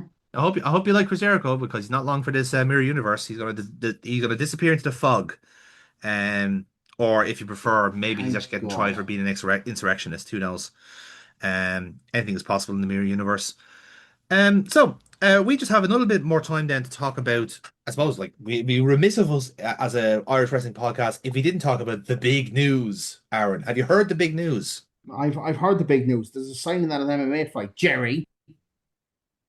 Have you heard the big news? Have you heard the news, the big exciting news that I have heard the big news. Sure, Jerry told us what the big news was, and he was very fucking content in telling us that that was the big news that they were building up. I don't know what other big news you could be talking about.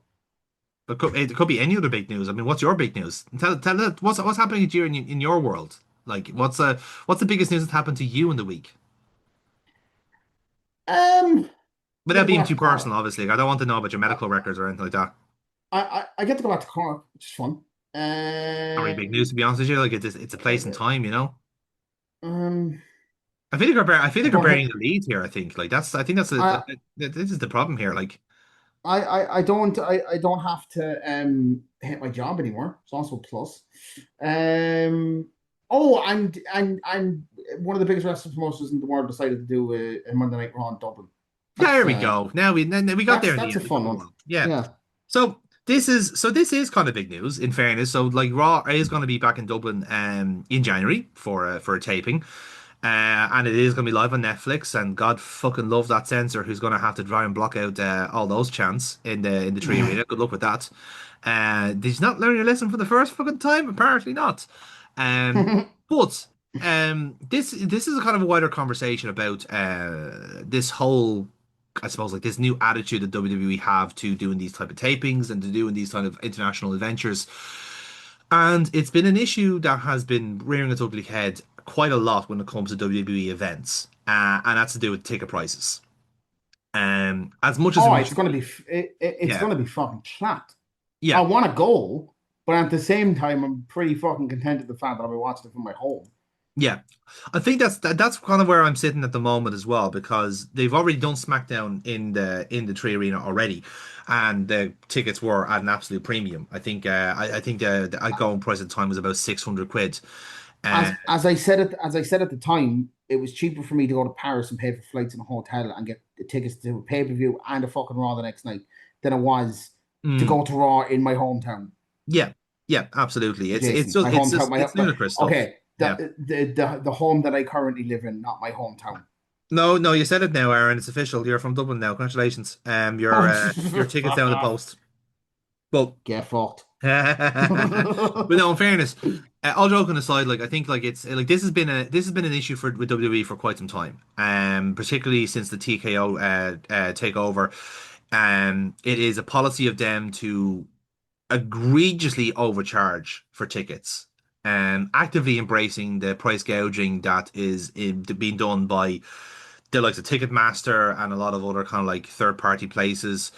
They call it dynamic pricing. I call it rip-offs, quite frankly. Knowing that there will be enough people that will want to be in the room for it, that will essentially bargain people's dreams against them in order to make a cold profit.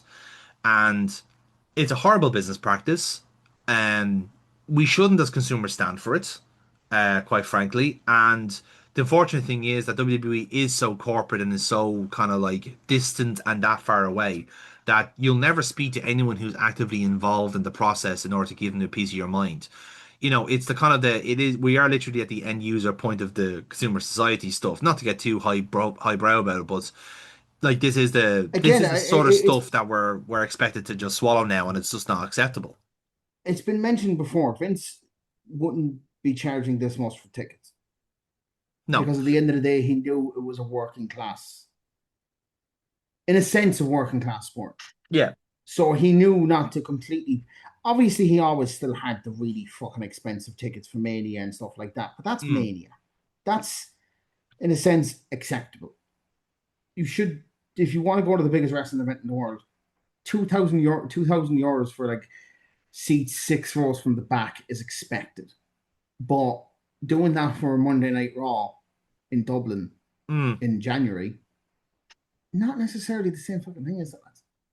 No, it isn't. And again, I think they're also using the fact that limited capacity of it to their advantage in that respect, and like knowing Mm. that that it's going to cost a lot. And it is quite shameful in a sense, and like it's shameful to a normal person, but to unfortunately to TKO and to WWE, they don't see it as that. They see it as a I way of making actually, incredible amount of do you money. know what I'm going to say here? I don't even think this is a WWE thing. This is entirely on TKO.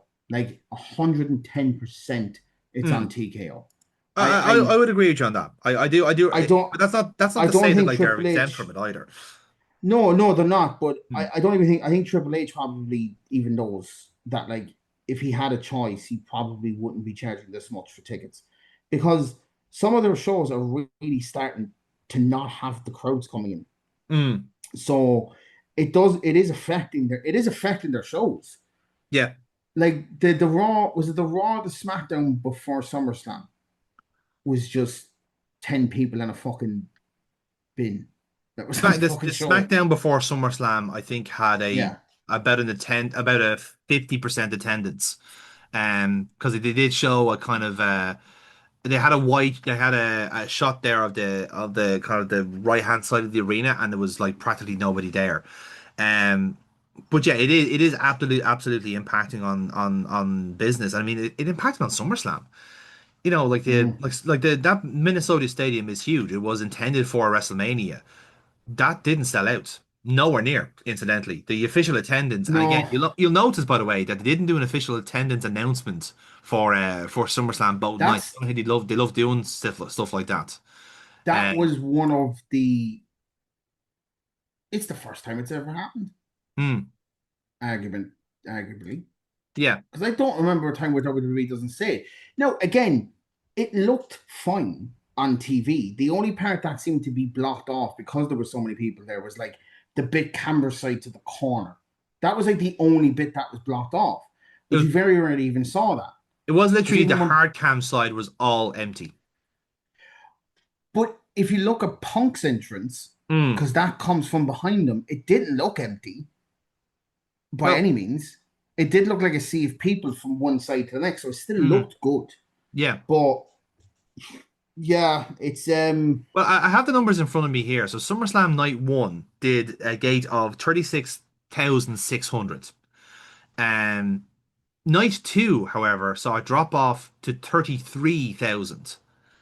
So that is a drop off. That is a quite a significant drop off of people yeah. just purely based on match cards as well. Like again, this is the downfall of them doing two nights of SummerSlam is that people now can pick and choose what one they want to go and see. So like if you want to see if you want a clear indication that Roman Reigns isn't as much of a draw as your merch is telling you, look at the attendances between night one and night two. Mm, Not that many people wanted to see Reigns Rollins. Night one had Punk and Rhodes and Oba and Lesnar in the cell. That was the biggest draw. You now have empirical evidence to tell you that this two-night thing is not going to work. You cannot keep like drawing blood from this stone. It's just not going to work. And it's the same principle when well, it comes to these events in Dublin because good luck selling this out again. They probably will because it's just a small attendance, but it's beside the point. Like it's the nature of what they're doing to in a sense it's a heightened to nothing because like okay you can get 33,000 people to part with $600 but eventually 20 like that becomes 25,000 people, then 20,000, then 15,000. Like not like you're just mm, milking people dry. And bear in mind the capacity of that stadium that was there is meant to be about 70,000. So it was literally just half full. Like that is mm-hmm, totally unacceptable for what they wanted to do. Even if they put it mm, to one night, they wouldn't have filled it out. It wouldn't have been full house. So like this is coming to bite them on the arse, and it's happening in slow motion. Not that I don't think they particularly care. I think they are literally looking at the cold hard numbers of money they're getting back, and not really seeing past the consequences of their actions here. You know? yeah, yeah. And again, it's a TKO thing. Oh, the crowd was 37,000. Yeah, but we made $2.5 million Yeah. That and that it that beat that last year. that it is it is a bottom line you can choose, but it's not the right bottom line. And it's Yeah. incredible the attitude of that has changed so much, because the kind of charm offensive they went on after WrestleMania, from like WrestleMania 40 onwards, kind of it to me is quite astounding, because there was such a like a oh, Triple H is in charge now, he's going to do the right things the right way, he's going to give it back to the wrestling fans, it's going to be all about the show, and like doing all these like really good aesthetic choices to make it look like a busy show again. And again, these are all good ideas, but again, behind that veneer is people who are buying those tickets for triple or quadruple figures. You know, that only works a certain way. Like it's one thing to cut house shows down by a certain percentage, and to a certain degree, I support the idea of them doing less like tour, like less like doing house shows over a week followed by a taping. I think that like working 300 days a year is probably too much. You know, you'll probably cut that to half, and you get the same return without half the Yeah. injuries and people just getting knocks and just not got being at their best type of stuff.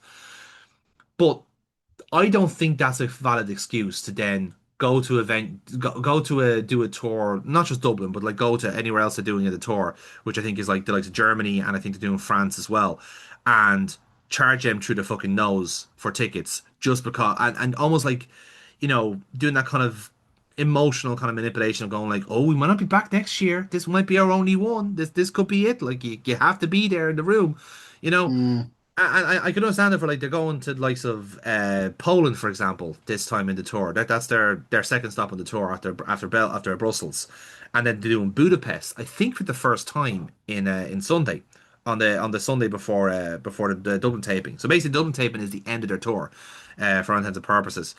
And for Hungary, that's great, and for Stockholm, that's great as well, because they're there the night beforehand.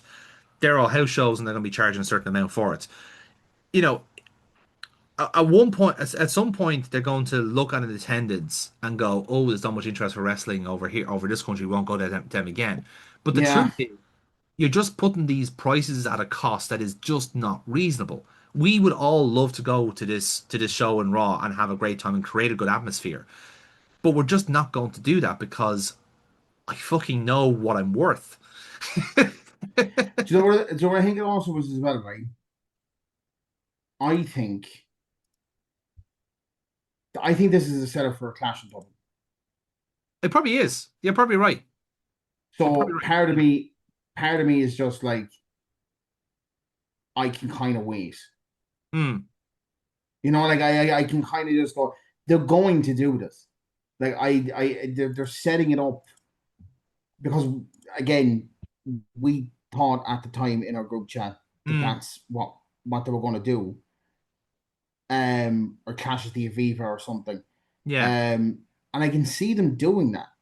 I think they just need a reason, and if they get two really solid crowds for Raw and a SmackDown back to back, it'll be more of a reason for them to go. I think we could probably do a pay per view here. We could probably do it in the Aviva, and it would work. They Hmm. won't do Croke Park, obviously. I mean, No, be too big. let's Yeah. be realistic now here. Like, but I could definitely see him doing a pay per view in the Aviva. Hmm. 100%, I could see him doing a pay per view in the Aviva, and you do it right smack bang in the middle of July when it's actually warm and Hmm. less likely to have rain, and you get to have a pay per view right in the middle of you know the summer before SummerSlam. It's perfect. Yeah. So it's there. I hope that they do eventually go down this route. Um, I know I'll pay out. That would be the show that I would pay nearly a grand for. I would save up to watch a pay per view in Ireland because that is probably a once in a lifetime opportunity. Being realistic, Well, they'll do a yeah, I SmackDown think again. that's a different conversation. I think, and I do agree with you in a sense. I think that is something that like at least you can feasibly make a reason for. But I think a TV taping I think is different in my opinion, because you're not like they are going to be doing other bits and pieces. You're going to be doing like dark Yeah, that's matches that and because stuff in that's between. yeah, Yeah, that's what I but was they gonna. can That's give what it I a was money saying. in a sense, you know. Yeah, like I mean, if it's anything like the Raw that was taped in Paris, you're getting a main event match getting taped, Mm, and you're getting the Raw, yeah. and that's it. And the main event matches, my one was fuck. Who was the main event match? Otis and Tozawa versus fucking who the two lads that were with the Oh, two the Creed, wrestling. is it? The Creeds? Yeah, Yeah. that's what it was. Yeah. It was certainly a match. Well, that's again. Is that what would you consider that value for money? Is what I'm saying? Like, Oh, Jesus. for you, it was absolutely fine. But like again, if you're going to be in the tree and and that's the sort of stuff that you're being given to. And again, this is also the kind of the duality of like, of cost per fan in terms of the fan you're actually getting, right?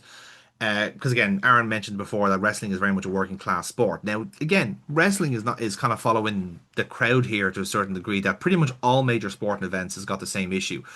Premier Yeah. League tickets are more expensive. Just look at the World Cup that we just had in America, and the average ticket prices for a lot of those matches were absolutely disgraceful. Mm-hmm. And again, it's not even the worst thing that FIFA had done that month, which says so much. But the thing is that Is that even the first thing that FIFA done every week? no, not even. But it is the attitude, it's the mindset, it's the beast that they have decided to try and tame here.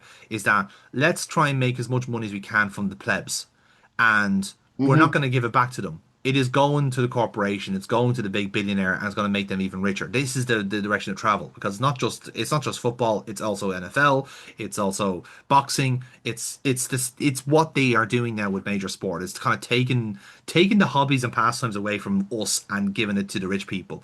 That's essentially what they're Well, doing. to be fair, boxing's been Well, that boxing has been money thing since oriented the for a while, but 90s. it's the fact that like Yeah. you now have to check at who the promoter is and go, do I want to actively give my money to that person? It's kind of in the wrestling mindset. It's like, am I comfortable giving my money to you? Do I trust my money with? Do I trust you with my money? Is a question you're asking with a lot Mm, of these things. yeah. And with WWE, again, we could play politics here and say I don't want to support anything that WWE want to do. I could play the same thing with AEW and go, I don't want to give AEW my money because I don't like the product. There's all these different conversations you could have. But Mm. at the grand scheme of things, we all want to enjoy what we like, and we all want to have to enjoy ourselves at a wrestling show. I would not be comfortable paying the money that they expect me to pay for a Dublin show. Like I'm not No. gonna like pay like what is expected to be about a couple of hundred per ticket. And again, they know that it's going to be a plenty amount of like birthday presents and Christmas presents there for for dads and kids to bring their bring themselves to to a wrestling show and they're going to have a great time. I don't mind that. That's absolutely fine. Mhm. But really, 600 per head is I think it's daylight robbery in my opinion. Um, and the frustrating thing is that there's no real Again, way to fight back especially against the system where they just don't engage, just don't buy them. Like and have an again, empty arena. especially as well for Raw. Mm, Like again, for a Monday Night Raw, that is an obscene amount of money yeah. But for like bear in mind, what is like a going. TV taping is different to a pay-per-view. Like it is literally 10 minutes of action and then break. 10 minutes break. 10 minutes break. And as Aaron will tell Now, you, they don't do any well now they do something, but like at one point they just fade to black and do nothing. Which is fucking rip-off. yeah, like I mean, it does flow very well. I've been to two Raws in my lifetime now. Mm, But at one in London, when they used to do like their annual tour of England mm, after when Becky became Becky Two Belts, and I've done the France one, and both times it did not feel like 3 hours. yeah. But that's the start. Like Yeah. that does help. So Mm, if you're thinking you're interested, but I can't even watch Raw when I'm on TV, it's like it's not really the same. It mm, really does feel like an hour and a half show. It just goes that quickly. yeah. Um, it it's just that again, it's a Raw, Mm. and is that the go home to Rumble? It wouldn't too far away from it, I don't think. Yeah, I think that is the go home to the Rumble. Yeah, that's going to be a lot of shite. Mm, I got the Raw after Clash of Paris, so I got a good Raw in a sense. mm, The Raws before the pay per views are generally dog shit, yeah. especially the closer you get to the pay per views. So not only are you paying €600 for, to be fair, the trade in is no matter where you sit, really, it's always a good view anyway. So Yeah. that's That's one fine. advantage There's of no the tree kind of is that there's not a yeah, lot of house. there's no nosebleed seats, I guess, where there's like you can't see sweet fuck all. Yeah. But it's just, fine. If I can grab a ticket for like 200, I'll probably go. Mm. But if it's anything above that, like I'm still searching for tickets like what 4 hours before the show Yeah, like last night. again, this is the game of chicken you have to play with the dynamic pricing is that you kind of have to hope that everyone else also plays along. That there isn't like it's in a weird way, it's almost like a consumer it's almost like a consumer version of breaking of crossing a picket line. Is that if we all as a Yeah, country all agree to not buy the tickets immediately and then watch while the corporation shits themselves and going, okay, how about we go 300? I was like, no, okay, how about we go no, you know 200? you Now, come on now, you know what we want. getting warmer, getting warmer. You know, a few people might break their silence then and might buy in then and then suddenly let's go down to 175 and we're away with the horses. We're gone now. Yeah, It's all sold out. So again, it's the people have to stop falling for the dynamic pricing. Is my kind of central argument is that I feel like let's as well, go not to not Raw to and get have a into good time. politics, not to get into politics here. It's such an easy win for the government to just ban that now. Wait, again, Just ban it. well, it's this. How do you ban Ticketmaster? Like, you need an No, don't alternative. ban ticket. Don't ban Ticketmaster. Ban them from doing dynamic pricing.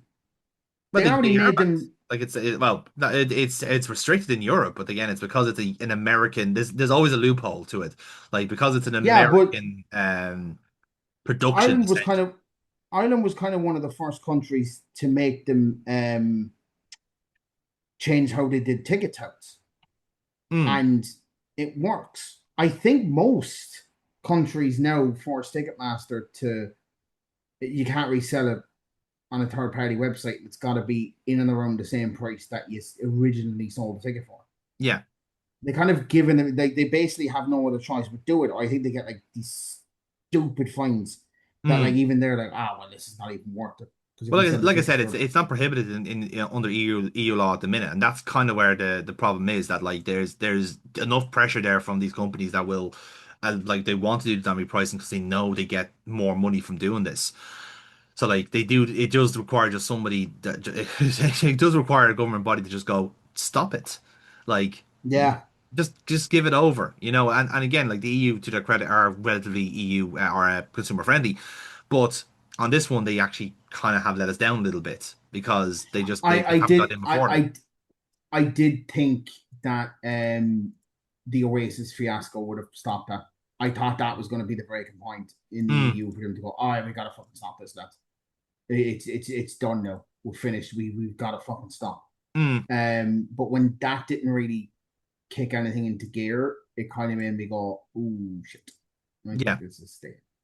So Yeah, that's what I mean. Like it like unfortunately like we are the ones that control the dynamic pricing argument. Is that like if we are going to have to live in this sort of thing, I think we have to kind of play their own game. Um, but that's impossible to do because there's going to be enough people that will not sit down and have any sense of how much it costs. They will just get there because they need to be there. And again, this is absolutely no judgment on I people, get it. and we'll do it. Yeah, We understand. Like we're in the same boat as you lads in a sense. Like we also want to go, but like again, I wouldn't be. It is purely that the problem is when you wait if you allow them to kind of take to set that price. There's nothing to say they're going to set that price with the Aviva if they do their clash in Dublin. Like, what is stopping them from putting that price up then to that same amount? And again, we'll all have the same kind of view. It's like we feel like we have to be there because it could be the first time the only time they ever do it, and that's always the kind of certain level of pressure involved then as well.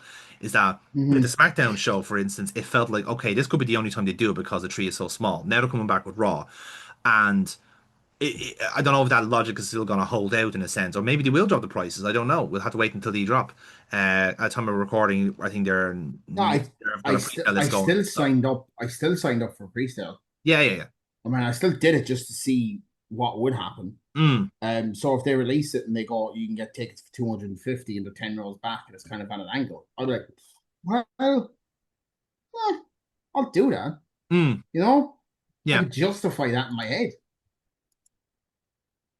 But yeah, yeah.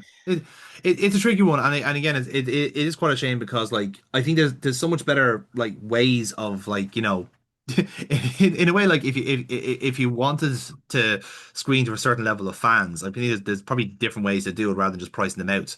You know, like I'm reminded of Mm. going for the Europa League final, which was in the Viva as well, and UEFA basically said, yeah, we're not like all the prices are fairly pretty much standardized. If you're in one section, you're getting this price. If you're in that section, you're getting that price, and if you're neutral, you're getting you have a choice of three basically. You're either close, you basically get charged more for that.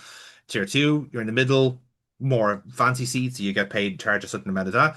If you're tier three, if you're up in the rafters, you're getting the standard enough price. And basically, it's down to a complete lottery in terms of actually if you get through or not, which I think is a very fair system. Like it is actually down to like Yeah, numbers, and essentially everyone has a kind of a certain cap of like how many tickets you can get. So like there is absolutely nothing stopping WWE from doing something like that because they obviously know they have enough interest to justify a system like that. But again, this is the TKO part of the argument. Where's the money in that? You know, where's hmm the money in standardizing, entry fees for house shows or for TV tapings or for pay-per-views? They know they'll be losing money on the table, and that is part of the issue. You know, that is what the company is now. That is what WWE is under TKO leadership, and it is very frustrating. hmm Because it means you just don't, you feel like you just can't enjoy their stuff anymore. And that's a real shame. yeah. And what's also more of a shame is that like you need to see that this is why we need viable alternatives. So like if you're wondering why we kind of have such kind of problems with AEW on this show, is that like we want like it is not coming from a point of like we're such pro and hardened WWE heads. It's because we want AEW to be so much better that we don't have to worry about WWE anymore. And this is kind of the great thing is that like we're never gonna have a situation like this again where AEW could be the have the financial grunt to take on something like WWE, but they need to play all their cards right, and they've thrown their cards into the shredder. You know, That's this is where we're that's coming from with part of the this. reason. That's part of the reason I went to the first All In show. Yeah. Like it was because of that, and to be during the week, as Jonathan knows, I'm going Yes. to use this logic for wrestling. Mm. Man United played Leeds in Croke Park, Mm. and the day afterwards there was a lot of, as I call them, Ring of Honor 2005 coded football fans, um, Niche who at were best, Darren, is what I would have called that. But carry on. yeah, I was a yeah. We're complaining about the fact that you'll go see those two English teams at Croke Park, but you won't see your local. I'm going to use that logic and be one of those people and just say there's a lot of fine wrestling in this country that will probably put on shows that weekend, is my guess. And they should, quite frankly, And they with more people should. around, yeah. Yeah, with more people around and stuff like that, promote the fuck out of it, you know. And you should go see them because chances are if there's a roster of 20 on either of these shows, three of them are probably going to be on WWE at some point in the next 4 years. Yeah. Because it's basically worked out like that in most cases. There is a direct pathway from the indie scene here to WWE, and it's a fairly There is well-traveled one now at this stage, which is insane to say. Yeah. So if you can't get to the WWE show, and that's fine, as we just said, it's going to be expensive. Put your 20 euros into a Fight Factory show or an OTT show.